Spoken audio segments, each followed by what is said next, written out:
감정을 공부하면서 헷갈렸던 부분이 올라오는 생각과 감정에 대해 아무 판단을 하지 말고 지켜보라고 하기도 하고, 또 긍정적인 진동으로 주파수를 올리라며 부정적 감정이 들면 긍정적 감정으로 바꾸라고 하고, 또 어떤 책에서는 어떤 감정이라도 충분히 느껴주라고 합니다.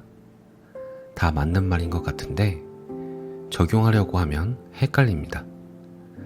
오늘은 마크 브레킷의 감정의 발견이라는 책에서 이와 관련된 힌트를 찾아보겠습니다.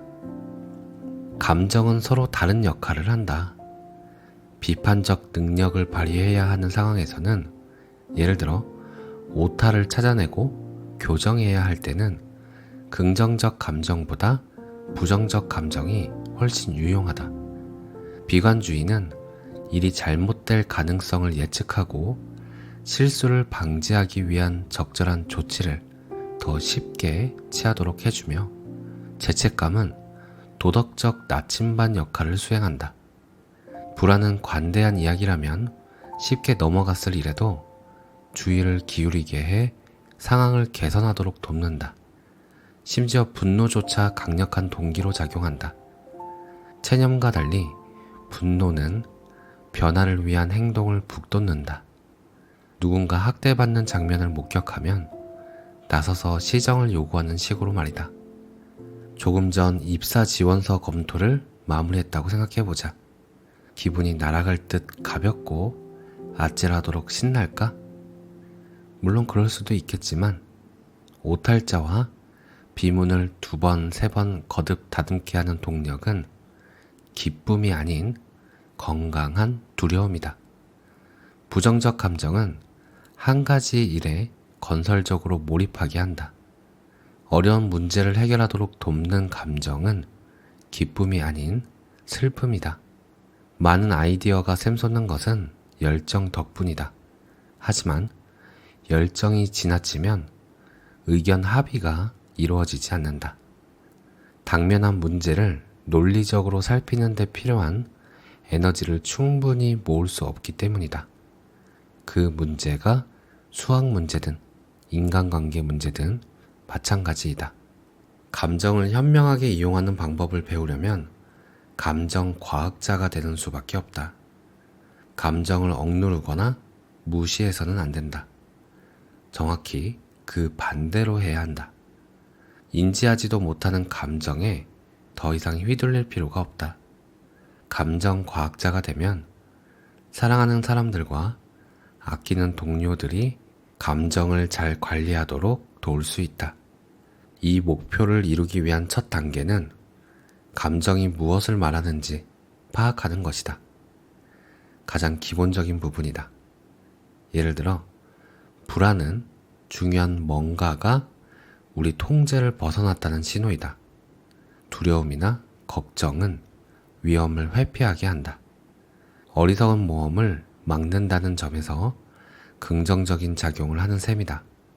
하지만 위험을 과도하게 회피하거나 장애물 앞에서 너무 쉽게 포기한다면 어떤 시도도 하지 못한 채 결국 실패하고 말 것이다. 감정을 이해하고 감정이 행동에 미치는 영향을 인지하여 제어 전략을 세워야 하는 이유이다. 감정 과학자가 되면 강한 감정에 수반되는 신체 증상도 자각할 수 있다. 갑자기 열이 나고 가슴이 두근대거나 속이 메스꺼워지는 것은 생리작용이라기보다 감정에 영향을 받은 결과일 수 있다. 노스 이스턴 대학교 리사 펠드먼 베럿 교수가 최근 내게 말하기를, 몸에 힘이 없고 괴로울 때면 뇌는 그 이유를 이해하고자 생활 속에서 잘못된 부분을 찾는다고 했다. 정작 우리는 증상을 겪고도 잠시 멈춰 이렇게 자문하지 않는다. 증상 이면에 감정이 숨어 있지 않을까? 그렇다면 나는 뭘 해야 할까? 아니면 그저 목이 마르거나 배고프거나 피곤한 탓일 테니 뭘 좀 먹고 마시거나 자면 될까? 감정과학자는 스트레스가 엄청난 상황에서도 잠시 멈춰 자신이 무엇에 반응하고 있는지 스스로 물을 수 있는 사람이다. 본질적 감정이든 부수적 감정이든 자신의 모든 감정을 규명하고 이해하는 법을 배우면 적절하고 유용한 방식으로 대응할 수 있다. 그렇다면 그 방법은 대체 무엇일까? 감성 능력은 습득되는 것이다. 이런 능력을 타고나서 자유자재로 발휘하는 사람은 아무도 없다. 감성 능력은 장점을 증폭해 난관을 극복하도록 돕는다. 외향적인 사람이 두각을 나타내고 싶다면 분위기를 파악하는 방법을 배워야 한다. 언제 다른 사람들을 압도하고 언제 자신을 낮춰야 하는지 알기 위해서다. 반면 내향적인 사람이라면 조용하고 차분한 성격 때문에 가정, 학교, 직장에서 별 인상을 남기지 못할 것이다. 그러니 때로는 자신을 드러내 다른 사람들에게 내면의 열정을 보여주어야 한다. 우리 연구팀은 감성 능력 교육 과정을 위한 접근법을 개발했다. 감성 능력의 구성 요소를 열거할 때 머리 글자를 따서 룰러라고 부른다. 첫 번째, 감정 인식하기. 자신의 생각, 에너지, 신체의 변화나 타인의 표정, 몸짓, 목소리의 변화를 알아차려 어떤 감정이 생겨났음을 아는 것이다. 뭔가 중요한 일이 일어나고 있다는 첫 번째 단서이다. 두 번째, 감정 이해하기. 감정의 원인을 파악하고 감정이 생각과 결정에 어떤 영향을 미치는지 깨닫는 것이다. 그러면 자신과 다른 이의 행동을 더 잘 예측할 수 있다. 세 번째, 감정에 이름 붙이기. 이는 감정적 경험을 잘 설명하는 정확한 용어를 찾는 것이다.